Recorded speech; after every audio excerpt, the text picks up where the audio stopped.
அனைவருக்கும் வணக்கம். கூகுள் நிறுவனமானது மிகப்பெரிய முதலீடான $15 பில்லியன் முதலீட்டை ஆந்திரா மாநிலத்தில் விசாகப்பட்டினத்தில் செய்ய முடிவு செய்துள்ளது. இந்திய ரூபாய் மதிப்பில் 1,32,000 கோடி மதிப்பாகும். இதற்கான ஒப்பந்தமானது நேற்று டெல்லியில் கையெழுத்தானது. உலகளவில் 12 இடங்களில் இப்படிப்பட்ட மையங்களை உருவாக்க $85 பில்லியன் கூகுள் செலவு செய்ய முடிவு செய்துள்ளது. அந்த 12லேயே மிகப்பெரிய மையமாக விசாகப்பட்டினத்தில் உருவாக்க முதலில் சொன்ன $10 பில்லியன் தாண்டி $15 பில்லியன் என்று முடிவு செய்துள்ளது. இந்த மையத்தின் துவக்கத்தில் 1 கிகாவாட் என்பதில் துவங்கி 5 ஆண்டுகள் செல்ல செல்ல மல்டிபிள் கிகாவாட்டாக மிகப்பெரிய அளவில் உருவாக உள்ளது. இது ஏஐ ஆர்டிஃபிஷியல் இன்டெலிஜென்ஸ் டாட்டா மையமாக உருவாகிறது. இந்தியாவிலேயே மிகப்பெரிய நம்பர் 1 A1 நகரமாக விசாகப்பட்டினம் தற்பொழுது உருவெடுத்துள்ளது. அதேபோல இந்த நிகழ்ச்சியில் கலந்து கொண்ட CEO கிளவுட் நிறுவன தலைவர் தாமஸ் குரியன் பேசுகையில், நாங்கள் இதை மிகப்பெரிய அளவில் முன்னெடுத்து செல்லப் போகிறோம். இந்தியாவில் முதலில் 1,88,000 பேருக்கு வேலைவாய்ப்பு கிடைக்கும் என்ற நிலை மாறி சுமார் 2,90,000 பேருக்கான வேலைவாய்ப்பு இங்கே கிடைக்கும். கிட்டத்தட்ட ஆண்டுக்கு 60,000 பேர் என்ற நிலையில் 5 ஆண்டுகளில் கிட்டத்தட்ட 3 லட்சம் இந்த இளைஞர்களுக்கான மிகப்பெரிய வேலைவாய்ப்பானது ஆந்திராவில் காத்திருக்கிறது. இப்படிப்பட்ட முதலீட்டை கவர்வதில் தமிழகம் கோட்டை விட்டுவிட்டது, கர்நாடகா கோட்டை விட்டுவிட்டது, அதேபோல் கேரளாவும் கோட்டை விட்டுவிட்டது. தமிழகத்துக்கு வரவேண்டிய பாஸ்கான் 15,000 முதலீடு கூட பாஸ்கா நிறுவனம் முதலீடு செய்யவில்லை என்று கூறிவிட்டது. அதன் பிறகு பேசிய அமைச்சர், பாஸ்கா நிறுவனத்தில் பல்வேறு நிறுவனங்கள் உள்ளன, அதில் ஒரு நிறுவனம் முதலீடு செய்வதாக கூறியுள்ளார். இன்றுவரை பாஸ்கா நிறுவனம் அதை உறுதி செய்யவில்லை. கர்நாடகாவை பொறுத்தவரையில் RSSக்கு எந்த வகையில் தடை செய்வது, பொது இடங்களில் எப்படி தடை செய்வது என்பதற்கான மசோதாவை கொண்டு அவர்கள் சிந்தித்துக் கொண்டிருக்கிறார்கள். கேரளாவை பொறுத்தவரை ஹிஜாப் பிரச்சனை உருவாகி அது குறித்து அவர் கவலைப்பட்டு கொண்டிருக்கிறார்கள். இப்படி இந்தியா கூட்டணியில் உள்ள கட்சிகள் தங்கள் அரசியலை கவனம் செலுத்தி கொண்டிருக்கையில், தமிழகத்தைச் சேர்ந்த சுந்தர் பிச்சை நிர்வகிக்கின்ற கூகுள் நிறுவனத்திலிருந்து முதலீடை பெற தமிழகம் கோட்டை விட்டுவிட்டது. ஆனால் ஆந்திரா அதை தட்டி சென்று விட்டது.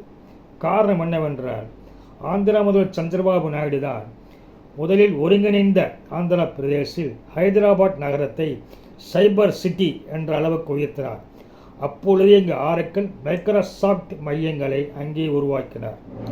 இப்பொழுது ஆந்திரா 2 மாநிலங்களாக பிரிந்துவிட்டபடியால் சந்திரபாபு நாயுடு விசாகப்பட்டினத்தில் கவனம் செலுத்தி மிகப்பெரிய அளவில் அங்கு ஒரு AI டாட்டா மையத்தை இந்தியாவிலேயே நம்பர் 1 என்ற அளவில் அதை அங்கு உருவாக்கியுள்ளார். குறிப்பாக இந்த நிறுவனமானது ஆல்பபெட் என்ற நிறுவனத்தின் சொந்தமானது. அதாவது யூடியூப், கூகுள், வாட்ஸ்அப் போன்றவைகளெல்லாம் இந்தியாவில் பயன்படுத்துகின்ற இளைஞர்கள் மிக அதிக எண்ணிக்கையில் இருப்பதால் நாம் இங்கே அதை கொண்டு வர வேண்டும் என்று முடிவு செய்துள்ளனர். அதேபோல் மைக்ரோசாஃப்ட், அமேசான் இந்தியாவில் பல $1 பில்லியன் முதலீடு செய்து இதற்கான பணியை துவக்கியுள்ளன. இதை தவிர கௌதம் அதானி மற்றும் முகேஷ் அம்பானி போன்றவர்களும் இந்த டாட்டா சென்டரில் மிகப்பெரிய அளவில் முதலீடு செய்வதாக வாக்குறுதி அளித்துள்ளனர்.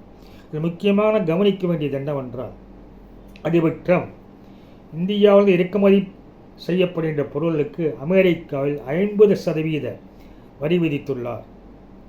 அதேபோல் இந்தியாவிலிருந்து ஆட்களை அமெரிக்காவில் எடுத்தால் $1 லட்சம் கட்ட வேண்டும் என்று அமெரிக்க கம்பெனிகளுக்கு நிபந்தனை விதித்தார். இந்த நிலையில்தான் அமெரிக்க கம்பெனிகள் இந்தியாவில் முதலீடு செய்கின்றன. அது மட்டுமல்லாமல் பிரதமர் மோடி அவர்கள் சுதேசி என்பதை முன்னெடுத்தார்கள். இந்தியாவில் உள்ள ஆப்களை பயன்படுத்த வேண்டும் என்று அறிவித்தார்கள். இது கூகுளுக்கு மிகப்பெரிய போட்டியாக மாறியது. அதாவது இந்தியாவில் உள்ள ஜோஹோ நிறுவனம் சென்னையில் தலைமையிடமாக செயல்பட்டு வருகிறது. அந்த நிறுவனம் வாட்ஸ்அப்புக்கு போட்டியாக அரட்டை என்ற செய்தி ஆப்பை வெளியிட்டுள்ளது. அதை பயன்படுத்த மத்திய அரசு மற்றும் அமைச்சர்கள் பயன்படுத்த செய்தி வந்தவுடன் கிட்டத்தட்ட இன்று 1 கோடிக்கு மேல் அதை டவுன்லோட் செய்துள்ளனர். அதேபோல் ஜிமெயில் மாற்றாக இங்கே மை மேப் என்று ஒன்று உருவாகியுள்ளது. அதேபோல் மேப்புக்கு மாற்றாக மை மேப்பும் கூகுளுக்கு சர்ச் இன்ஜினுக்கு மாற்றாக உலா என்ற ஆப்புமானது தற்பொழுது மிகப்பெரிய அளவில் இந்தியாவில் பயன்படுத்தப்பட்டு வருவது கூகுள், வாட்ஸ்அப் போன்றவற்றிற்கு மிகப்பெரிய போட்டியாக மாறியுள்ளது. இந்த நிலையில்தான் கூகுள் இந்தியாவில் மிகப்பெரிய முதலீடு செய்துள்ளது. ஏற்கனவே கூகுள் நிறுவனத்துக்கு இந்தியாவில் 14,000 பேர் பணியாற்றுகிறார்கள். இனி 5 ஆண்டுகளில் கிட்டத்தட்ட 3 லட்சம் பேர் இதே கூகுள் நிறுவனத்தில் பணியாற்ற உள்ளார்கள். இதை தவிர இதேபோல் A1 மையத்தை டெல்லி, மும்பையில் வைப்பதற்காக அவர்கள் ஒரு திட்டமிட்டிருக்கிறார்கள். அதாவது ஏஐக்கு மிகப்பெரிய டாட்டா சென்டர் ஏன் தேவைப்படுகிறது என்றால், மிகப்பெரிய டாட்டாவானது செலவாகும். ஸ்மார்ட் ஃபோன் பயன்படுத்துபவர்கள் கோடிக்கணக்கான பேர் பயன்படுத்துகின்ற பொழுது இந்த சர்வரானது ஷட் டவுன் ஆகக்கூடாது.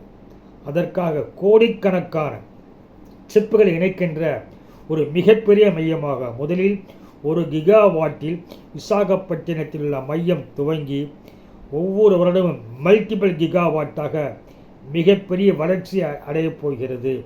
அதற்கேற்ப வேலை வாய்ப்புகளும் மிகப்பெரிய அளவில் அங்கே உருவாக உள்ளன என்பது இந்தியாவிற்கு ஒரு மகிழ்ச்சிகரமான செய்தியாகும். அதை ஆந்திராவானது தட்டிச் சென்றுள்ளது. அதேபோல் இந்த கூகுள் ஏஐ மையத்துடன் இணைபவர் யார் என்றால் பாரதி ஏர்டெல். காரணம் என்னவென்றால் கடலுக்கடியிலிருந்து கேபிள் கொண்டு வர வேண்டும். அநேகமாக சிங்கப்பூரிலிருந்து விசாகப்பட்டினம் கொண்டு வருவதில் பாரதி ஏர்டெல் அவரோடு இணைகிறது. அதேபோல் விசாகப்பட்டினத்தில் கூகுள் மையத்திற்காக மிகப்பெரிய கட்டுமானத்தை கட்டப்பட வேண்டும். அந்த கட்டுமானம் கட்டுவதில் அதானி குரூப்பின் அதானி கனெக்ட்ஸ் ஆனது இணைகிறது. ஆக விசாகப்பட்டினத்தில் கூகுள் நிறுவனத்துடன் பாரதி ஏர்டெல் மற்றும் அதானி கட்டுமான நிறுவனமும் இணைந்து மிகப்பெரிய அளவில் அங்கு ஒரு பணியை செய்ய இருக்கின்றன. இது இந்தியாவிற்கு கிடைத்த மிகப்பெரிய வாய்ப்பு. அதாவது இந்தியாவானது வளர்ந்து வருகின்ற மிகப்பெரிய பொருளாதார நாடு, மிகப்பெரிய சந்தை உள்ள நாடு, மிகப்பெரிய இளைஞர்கள் உள்ள நாடு, அதேபோல் தொழில்நுட்பம் அறிந்தவர்கள், மிக திறன்மிக்க தனித்துவமான திறன்மிக்க இளைஞர்கள் உள்ள நாடு. எனவே தற்பொழுது இப்படிப்பட்ட நிறுவனங்கள் மிகப்பெரிய அளவில் வருவதால் மிகப்பெரிய அளவில் வேலைவாய்ப்புகள் உருவாகி மிகப்பெரிய பொருளாதார வளர்ச்சியை நோக்கி இந்தியா செல்ல இருக்கிறது. அதில் ஆந்திராவின் சந்திரபாபு நாயுடு மிகப்பெரிய பங்காற்றியுள்ளார் என்பதே அனைவருக்கும் மகிழ்ச்சிகரமான செய்தியாகும். இந்தியாவில் உள்ள இளைஞர்களுக்கு இந்தியாவிலேயே மிகப்பெரிய வேலைவாய்ப்பு தற்பொழுது உருவாகியுள்ளது. அதில் ஆந்திர மாநிலம் வெற்றி பெற்றுள்ளது. தமிழகம், கேரளா, கர்நாடகா போன்ற தென் மாநிலங்கள் பின்தங்கியுள்ளன. இருந்தாலும் இந்த வாய்ப்பானது ஒட்டுமொத்த இந்தியருக்கும் மிகவும் பயனளிக்கக்கூடியது என்ற வகையில் ஒரு மகிழ்ச்சியான செய்தியாகும்.